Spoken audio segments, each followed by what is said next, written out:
एक व्यक्ति जीवन से हर प्रकार से निराश था। लोग उसे मनहूस के नाम से बुलाते थे। एक ज्ञानी पंडित ने उसे बताया कि तेरा भाग्य फला पर्वत पर सोया हुआ है, तू उसे जाकर जगा ले तो भाग्य तेरे साथ हो जाएगा। बस फिर क्या था, वो चल पड़ा अपना सोया हुआ भाग्य जगाने। रास्ते में जंगल पड़ा तो एक शेर उसे खाने को लपका।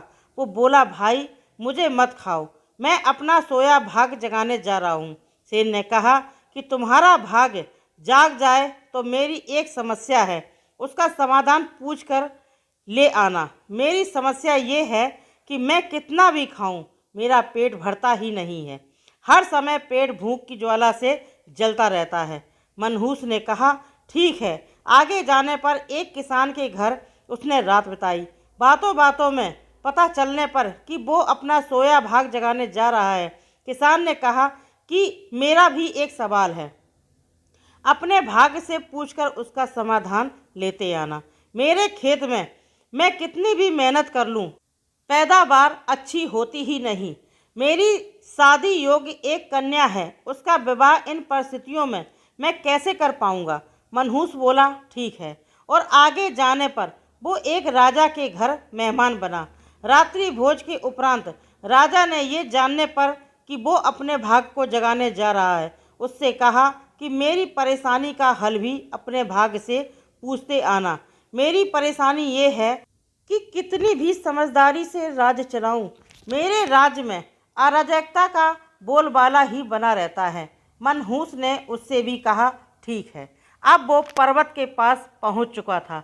वहां पर उसने अपने सोए भाग को झिझोड़ कर जगाया। उठो उठो, मैं तुम्हें जगाने आया हूँ। उसके भाग ने एक अंगड़ाई ली और उसके साथ चल दिया। उसका भाग बोला, अब मैं तुम्हारे साथ हरदम रहूँगा। अब वो मनहूस न रह गया था, बल्कि भाग्यशाली व्यक्ति बन गया था और अपने भाग्य की बदौलत वो सारे सवालों के जवाब जानता था।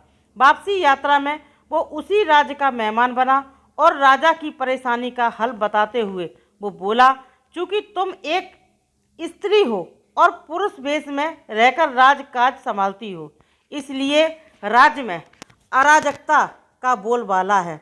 तुम किसी योग्य पुरुष के साथ विवाह कर लो, दोनों मिलकर राज्य भार संभालो तो तुम्हारे राज्य में शांति स्थापित हो जाएगी।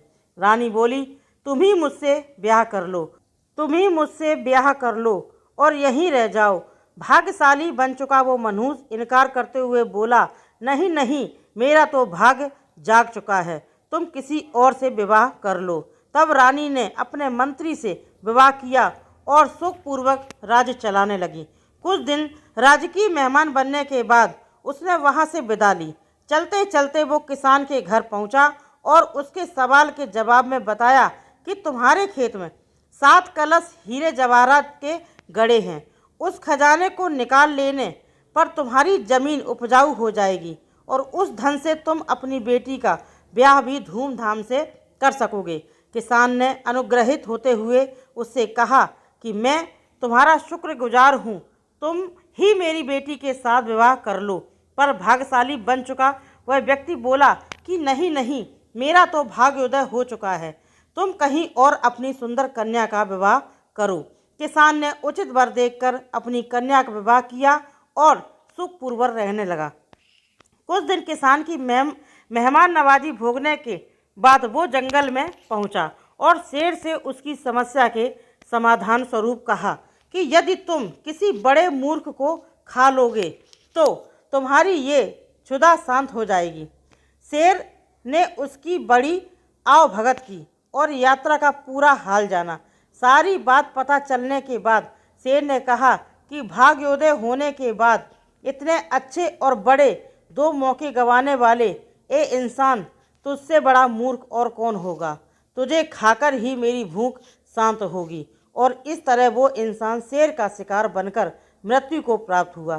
कहानी से शिक्षा, यदि आपके पास सही मौका परखने का विवेक और अवसर को पकड़ लेने का ज्ञान नहीं है तो भाग्य भी आपके पास आकर आपका कुछ भला नहीं कर सकता। कहानी कैसी लगी कमेंट करके जरूर बताएं। वीडियो को लाइक करें, शेयर करें, चैनल को सब्सक्राइब